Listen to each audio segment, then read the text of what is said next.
अब असम्बलियों से भी जो है वो बाहर निकल चुकी है। तो इस हालात में भी आप लोगों के साथ जो है ये गलियां बना रहे हैं, ये तरक्याती काम कर रहे हैं, तो इस बारे में मुझे कुछ बताइए। देखिए जी, हम लोगों का पैसा है, टैक्स का पैसा है, वही टैक्स का पैसा लोगों के ऊपर लगा रहे हैं। किसी से हमने कोई वोट का वादा नहीं लिया, किसी महल्ले में किसी बंदे से हमने ये नहीं कहा कि जी हमें वोट देंगे तो हम बनाएंगे। जितना भी काम करवाया है, मियाँ तारक वाली गली है, ये इकरा बारे मदीना वाली गली है, ये दोनों का काम हमने किसी वोट के तहत नहीं करवा रहे। वाम का पैसा था, वाम के ऊपर लगा रहे हैं और वाम का पैसा ही वाम के ऊपर लगेगा। ये नहीं है कि मेरा कोई अपना पैसा नहीं है जो मैं लगा रहा हूँ। ये गवर्नमेंट की तरफ से जो पैसा जारी करवाया गया है वही हम लगा रहे हैं, क्योंकि हमारे लीडर ने एक ही विजन बताया कि इंसाफ, साफ और क्लियर, किसी को दो नंबरी करने का हमने ना तो मौका देना है ना हम करने देंगे। अभी हमें देकर इन्होंने क्या किया कि शोर डाला हुआ था जी हम काम शुरू करवा रहे हैं। ये तकरीबन 4 साल में, ये शहबाज शरीफ का हल्का है, ये MNA शहबाज शरीफ है, यहाँ से वज़ीर-ए-आज़म है वो। 4 साल में इस बंदे को नज़र नहीं आया कि काम पे होने वाला है। अभी मैंने काम शुरू करवाए हैं तो साथ ही ये वाली गली उन्होंने शुरू करवा दी है, दिखाने के लिए लोगों को जी PTI करवा रही तो हम भी करवा रहे हैं। 4 साल में MNA कहाँ सोए हुए थे। अभी हमने जितने काम शुरू करवाए हैं वहाँ के इन्होंने काम दोबारा शुरू कर दिए हैं हमारे। अभी मुझे यहाँ पे खड़े हुए कॉल एक आई थी कि ठेकेदार को कहा गया है कि जितने काम है पेंडिंग कर दें, रोक दें, वापस आ जाएं, कोई काम नहीं करवाने। क्योंकि ये इनके MP MNA जितने भी है नून लीग के, वो चाहते हैं कि हम अपने खाते में डाल के ये काम करवाएं। हमने कोई वोट के चक्कर में ये काम नहीं करवाने। हमने लोगों का जो भी जिधर काम होने वाला वो करवाना है, हमारा फ़र्ज़ बनता है। क्योंकि हम इक़्तिदार में आए थे, हमें फ़ंड मिला है, हमने फ़ंड लगाया और इंशाल्लाह ऐसे ही लगता रहेगा। मैडम तलत नकवी MP है हमारी जो रिज़र्व सीट पे, मैं उनका या बाघा टाउन का सीनियर वाइस प्रेसिडेंट भी और जनरल सेक्रेटरी भी हूँ। उन्होंने फ़ंड जारी करवाया। यहाँ पे मैंने लगवाया 33 लाख इस गली में लगा है, 60 लाख उसमें लगा है। 2 अरब का काम मैंने करवाया बरकी रोड फेज़ 6 से लेकर BRB नहर तक, जितना बरकी रोड का जो काम है वो 2 अरब रुपए का लगा है। वो 2 अरब रुपए का काम शुरू हुआ, हमने एक अभी तक बैनर नहीं लगाया वहाँ पे। बिल्कुल है। यहाँ पे भी लोगों को ये पता है कि पता नहीं ये नून लीग वाले करवा रहे हैं। नून लीग वाले काम ऐसे नहीं करवाते। मैं सर थोड़ा सा सॉरी टू से थोड़ा सा बताता चलूँ, मैं खुद भी थोड़ा सा जो है ना वो हैंग हुआ हूँ कि यार ये भी ना वो PML नून वाले कर रहे हैं। लेकिन यहाँ पे आके मुझे हैरत भी और ख़ुशी भी हुई।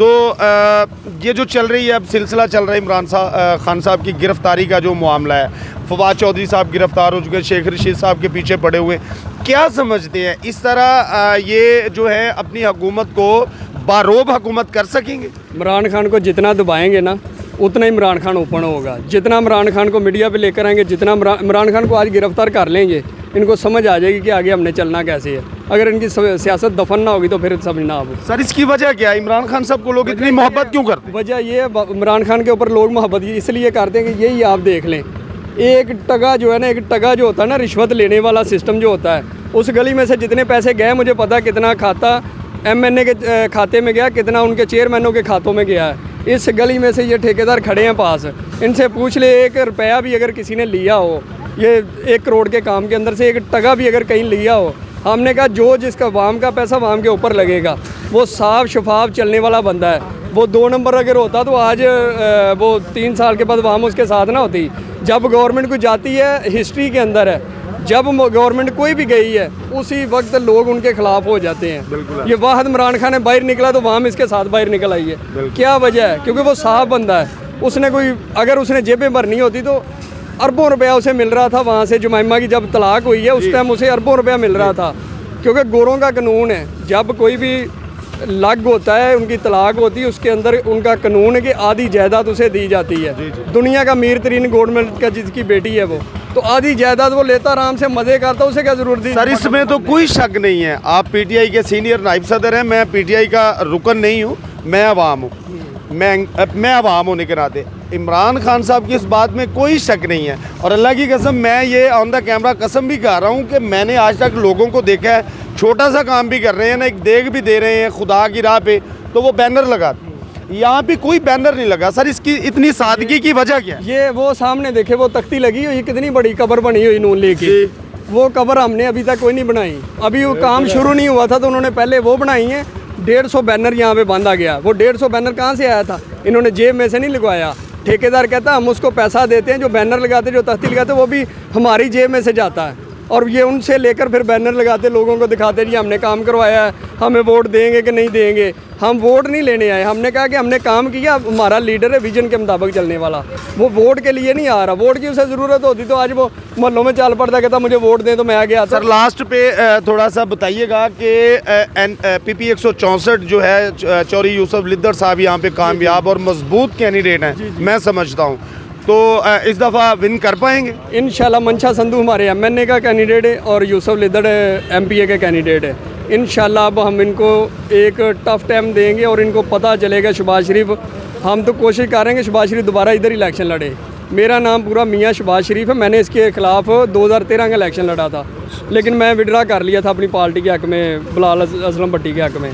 तो यहाँ पे इलेक्शन अभी लड़ने आएंगे, इनको समझ आ जाएगी कैसे आवाम को शऊर आया। सर 2006 से मैं PTI से हूँ, 2005-6 से मैं जब किसी भी जलसे में जाता था ना, वहाँ पे हम बड़ी मुश्किल से लोग लेकर जाते थे। अभी ये जब हम जाते हैं हमसे पहले हमारे महल्लेदार वहाँ पे खड़े होते हैं, हमें पता होता कि यार अभी तो ये शऊर तो ये है, लोगों को अभी समझ आ। सर इसमें कोई शक नहीं कि इमरान खान साहब जो है नाज़रीन, वो हर जो ओल्ड उम्र के लोग हैं, जो यंगस्टर हैं, हमारी यूथ है, या जो अभी बच्चे हैं जो अभी टीन एजेस हैं, वो भी खान को पसंद कर रहे हैं। इसकी ये बहुत बड़ी कामयाबी है, मैं समझता हूँ खान। इसमें ये है कि देखें 30-60 साल से ये लगे हुए थे, जो उस टाइम 12-13 साल का बंदा था वो नून लीग को समझता था, नून लीग का नाम लेता था। जब वो एज पे चले गए उनको समझ आ गई कि 60 साल में इन्होंने किया गया। मुल्क हमेशा गली मोहल्ले और ये सब्जियाँ सस्ती करने नहीं आती, गवर्नमेंट आती है आपके मुल्क का क्रेडिट ऊपर लेकर जाने के लिए, आपकी मईशियत ऊपर लेने के लिए। सर एक छोटी सी बात, मैं बिल्कुल सही फरमा रहे, एक छोटी सी बात, उसके बाद जो है इजाज़त चाहूँगा। डॉलर सर रात का जो है 28 रुपये समथिंग जो है वो बढ़ चुका है। सर क्या कहेंगे वज़ीर ख़जाना? मैं वज़ीर ख़जाना को मैं कहता हूँ कि उसका घर आप जाके चेक करें, हो सकता है उसके अंदर कितना डॉलर पड़ा होगा। जितने MNA MP इन्होंने डॉलर ख़रीदे हैं, मैं इन्वेस्टर हूँ DHA का, मैं DHA में काम करता हूँ, मैंने देखा वहाँ पे जितना इन्वेस्टर था काम करने वाला, करोड़ों रुपया बाहर से ओवरसीज़ लेकर आया था, सारे वापस चले गए हैं। किस लिए गए हैं? उनको पता कि चोरों ने आधा हिस्सा हमसे कहा जाना है। अभी वो डॉलर जो ऊपर गया, वो डॉलर ऐसे नहीं गया, ये खुद खरीदते हैं, ये डॉलर ख़रीद के घर रख लेते हैं। उसके बाद अभी एक छोटा सा वहाँ से सिंध से वो पकड़ा गया है, एक्सियन के लेवल का बंदा था, उसके घर से सोने के ढेर लगे हुए थे, करोड़ों रुपया उसके घर से निकला। कहाँ पे आया, कहाँ से आया? गवर्नमेंट से खाया ना उन्होंने। भुट्टो क्यों नहीं मार रहा आज तक? भुट्टो इसलिए नहीं मार रहा क्योंकि भुट्टो को मरने नहीं देते ये। भुट्टो को अगर भुट्टो के विजन के मुताबिक चलते तो आज आपका मुल्क कहीं और होता। ये तो सिर्फ एक सियासत करते हैं लोगों को बेच कर। बिल्कुल सही कह रहे हैं नाज़रीन। ये हमारे साथ मौजूद थे मियाँ शहबाज शरीफ साहब, सीनियर नाइब सदर है वाघा टाउन के, और मोहतरमा तलत नकवी साहिबा जो MP हैं, ये उनके सारे उनकी एक ज़ेर निगरानी सारा काम हो रहा है। तो नाज़रीन मैं लास्ट पे अल्लाह करीम से दुआ गूँ कि अपने नबी करीम अलैहिस्सलाम के सदक़े में परवरदिगार तो हमारे मुल्क अज़ीम पे तो अपनी मेहरबानियाँ और अपनी रहमतें नाज़िल फरमा। इसी के साथ अपने मेज़बान आदिल कुरैशी को इजाज़त दीजिए। इंशाअल्लाह फिर अगले प्रोग्राम में आपके साथ मुलाकात होगी। पाकिस्तान जिंदाबाद, पाइंदाबाद।